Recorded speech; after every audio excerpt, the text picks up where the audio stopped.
Why is Aburi in the eastern region of Ghana so famous or popular in Nigeria's history books? And what if I told you that the Nigerian Civil War, a conflict that claimed over 1 million lives, could have been avoided in just 48 hours? There was a moment in 1967 when Nigeria's top military leaders sat together in a room, ate together, laughed together, and signed the documents that promised peace. It's called the Aburi Accord. But first, let's get one thing straight. Most Nigerians have been saying it wrong for decades. It is not Aburi, it is pronounced Aburi. If we can't even get the name right, no wonder we forgot the lessons it tried to teach us. To understand how we got to Ghana, you first have to understand the chaos of 1966. Two bloody coups had decimated the military's leadership. Trust was dead.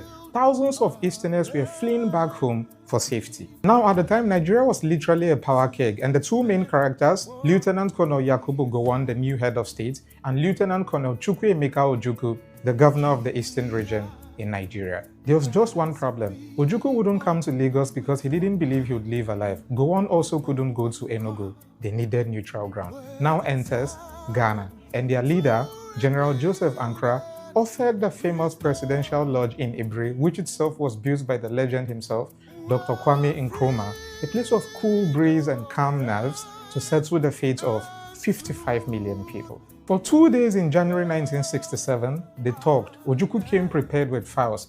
Gowon came with the hope of keeping the country together. In the end, they agreed on something revolutionary: a confederation. The Aburi Accord basically meant three things. 1. Nigeria would remain one country, but the regions would have more power. 2. Each of the regions would be responsible for their own security. And 3. No major national decision could be taken without all the regional governors agreeing.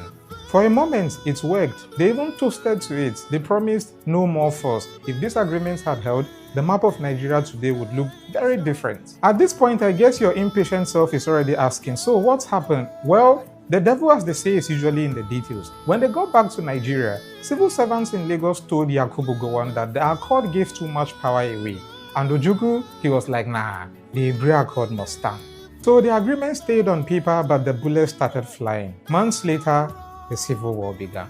Today, Aburi is a quiet, beautiful town in the eastern region of Ghana, but in Nigerian history, it is one of those what-if moments. We lost the peace because we couldn't agree on something we had already signed. So the next time you hear a Nigerian say Aburi, correct their pronunciation, although if they wooz you down, it'll be me.